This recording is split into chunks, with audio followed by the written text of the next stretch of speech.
मैं आपको ये भी बताता चलूँ कि जो एशवाय है इसकी जो लेक्स हैं वो दुनिया में साफ़ पानी के बड़े रेजरवायर्स हैं। तो अगर साउथ अमेरिका में, लैटिन अमेरिका के अंदर जो पीने का साफ़ पानी है उसमें इसका कंट्रीब्यूशन बहुत ज़्यादा है। तो आप किसी साइड पे भी चले जाएं तो आपको कहीं ना कहीं से एशवाय का पानी मिलेगा, क्योंकि ये पानी ज़मीन के अंदर से टनल्स हैं और टनल के ज़रिए ये पूरे लैटिन अमेरिका को सप्लाई होता है। ये कुदरती तौर पे ये सिस्टम है। बल्कि दुनिया में आप याद रखिए कि किसी जगह पे भी जाएंगे तो जो नीचे पानी के टनल्स हैं वो कुदरत ने कुछ ऐसा सिस्टम बनाया हुआ है कि वो मुल्कों और सरहदों से बालातर है। वो एक तरफ से निकल के दूसरी तरफ, मसलन एक लेक बेकाल है या बैकल कहते हैं उसको, वो है रशियन। वो दुनिया का सबसे बड़ा रेजरवायर है साफ़ पानी पीने का, और 29% पानी जो है दुनिया का वो वहाँ से सप्लाई होता है। और यूरोप पूरे में लेक बैकल या बेकाल जो है उसका पानी सप्लाई होता है।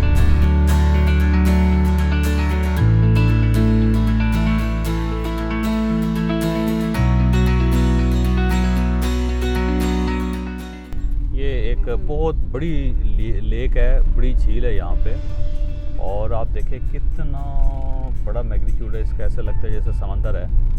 तो यहाँ पे लोग रुकते हैं इस लेक पे, और उसके बाद जो अगला शहर आता है तो इस लेक पे हम अभी रुकेंगे।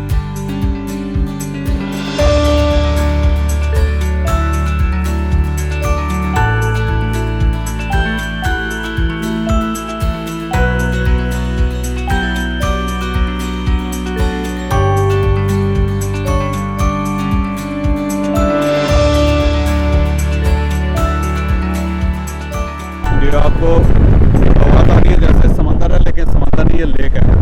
क्योंकि ये ज़रा जब पोर्शन है एशवाया का, ये लेक्स का पोर्शन है। इसे आप लेक डिस्ट्रिक्ट कह सकते हैं, लेक प्रोविंस कह सकते हैं। और ये इस सूबे के अंदर जो लेक्स हैं वो पानी, साफ़ पानी के लेक्स हैं जो प्रोवाइड करती हैं पूरे मुल्क को पानी, उसके बाद पूरे लैटिन अमेरिका को पानी।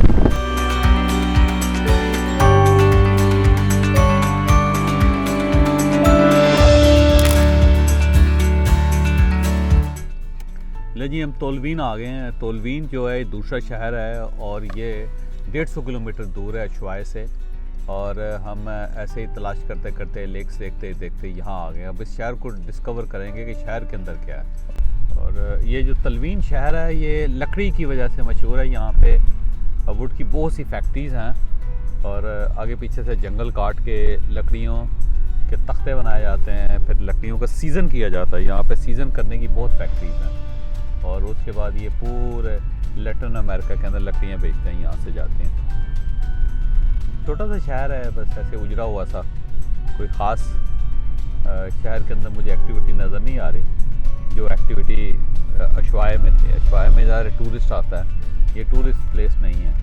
ये ऐसे खुला सा शहर है जो इससे बनाते हैं, आम से घर है, बहुत खूबसूरत घर भी नहीं है, कैरोगेटेड शीट्स हैं उनके साथ बनाए हुए हैं।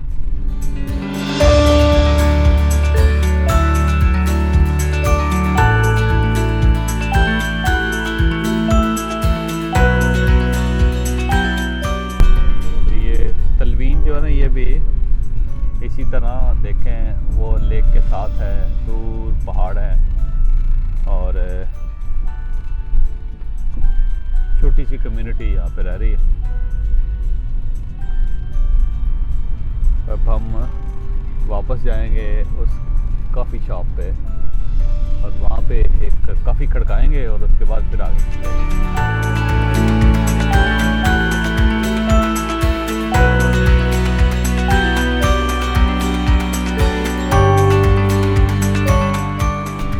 तो बहुत अच्छा वेल ऑर्गेनाइज शहर नहीं है, बस सिर्फ शहर है।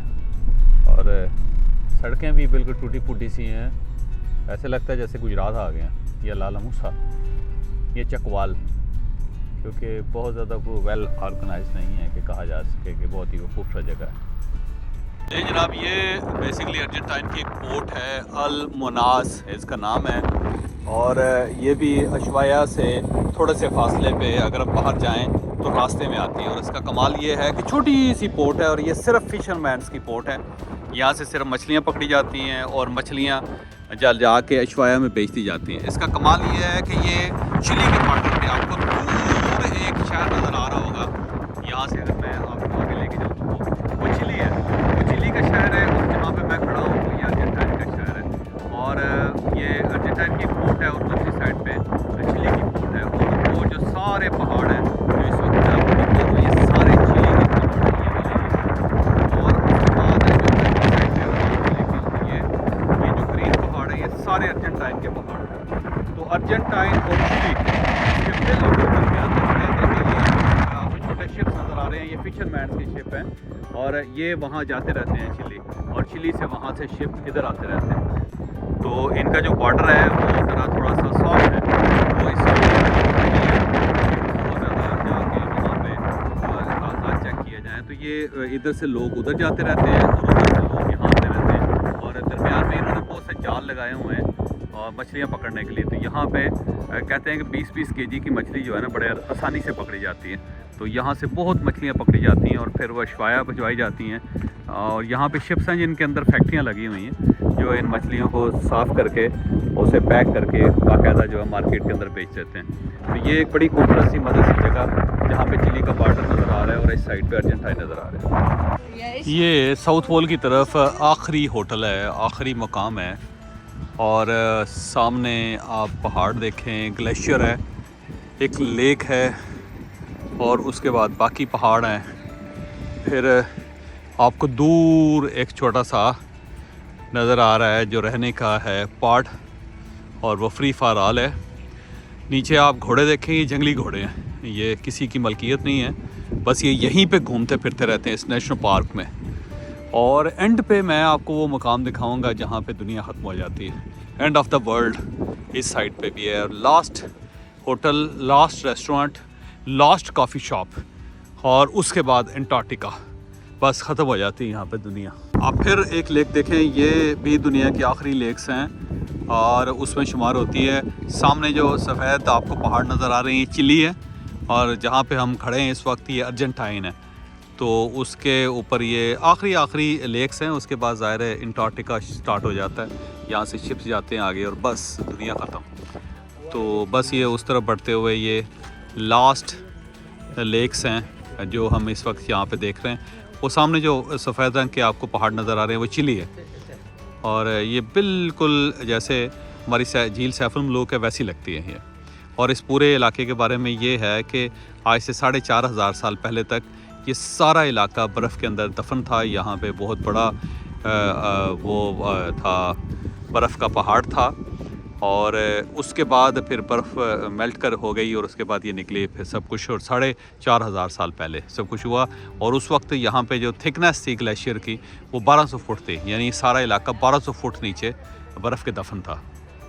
ये है end of the world, Argentine में अंटार्कटिका की तरफ, साउथ पोल की तरफ, और यहाँ पे एंड हो जाता है। ये रूट है, इसे रूट नंबर 3 कहते हैं, जो एंड पे पहुँच के ख़त्म हो जाता है। और ये सामने आखिरी मुकाम दुनिया का, अगर आप पूरी दुनिया से चलते हुए साउथ पोल की तरफ आएँ तो ये लास्ट पॉइंट है जिसके ऊपर इस वक्त मैं खड़ा हूँ। और मैं बल्कि आपको इसका कैमरे का रुख बदल के आपको दिखाता भी हूँ। तो आपको मेरे पीछे एक बोर्ड नज़र आ रहा है और ये एंड ऑफ द वर्ल्ड है अर्जेंटाइन की तरफ से। यानी अगर आप पूरे यूरोप को क्रॉस करते हुए फिर आप लैटिन अमेरिका में आके फिर आप इस जगह तक पहुंच जाएं अगर आप, तो फिर ये एंड ऑफ द वर्ल्ड है। और इससे आगे अंटार्कटिका है, ये समंदर है और समंदर में शिप्स अंटार्कटिका की तरफ जाते हैं। मैं आपको मकाम दिखा दूंगा जहाँ पर मुकम्मल तौर पे दुनिया खत्म हो जाती है। तो ये वो जगह, यहाँ पे पहले तो एक तस्वीर बनवाएंगे हम। इसको ट्रेल 3 कहते हैं और ये लास्ट ट्रेल है इस साइड पे दुनिया की तरफ, और उसके बाद ये हर चीज़ ख़त्म हो जाएगी। तो अब मैं आपको इस ट्रेल पे लेके जाता हूँ। बहुत ज़्यादा ठंड है, आप तसव्वुर नहीं कर सकते कि कितनी ठंड है।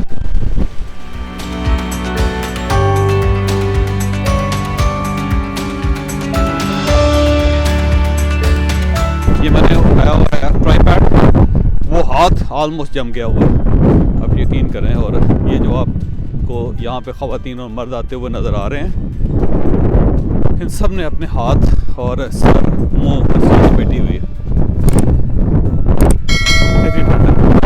ये सारी जो सर्दी की लहर है ये अलास्का की तरफ से आती है और ऊपर सारे पहाड़ों पर ग्लेशियर्स हैं।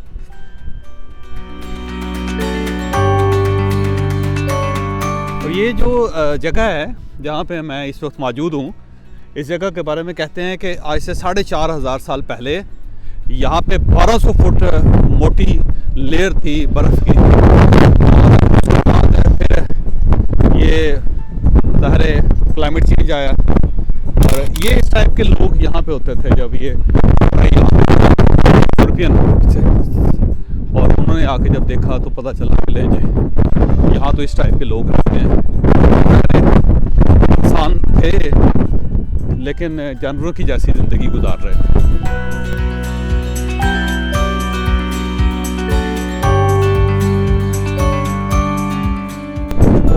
वो सामने आप देखें, अब आप ये समझें कि मुक्की दुनिया अब इस तरफ से ख़त्म।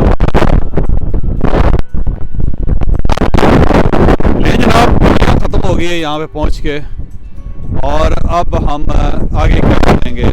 आगे तो शिप्स हों और फिर अंटार्कटिका जाया जा सकता है, और वो भी इस तरफ से नहीं, समंदर की तरफ से। और वो जो ज़ाहिर है उसके लिए फिर हम इंशाल्लाह नेक्स्ट आएंगे और फिर आगे इंशाल्लाह साउथ पोल जाना है।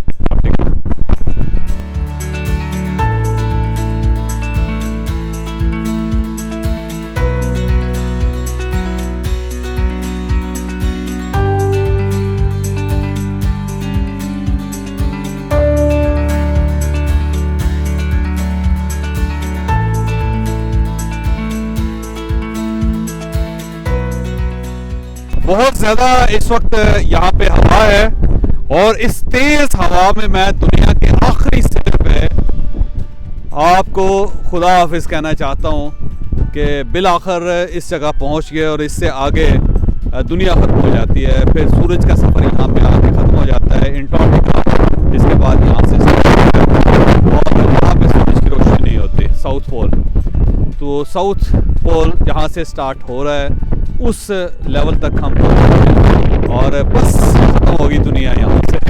End of the world. मुझे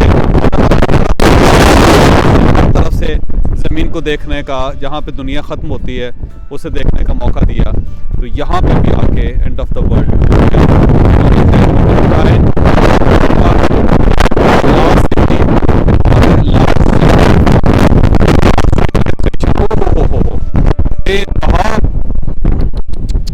अंदाज़ा नहीं कर सकते कि किस तरह कैमरा संभाला हुआ और अपने आप को संभाला। बहरहाल अल्लाह हाफिज़।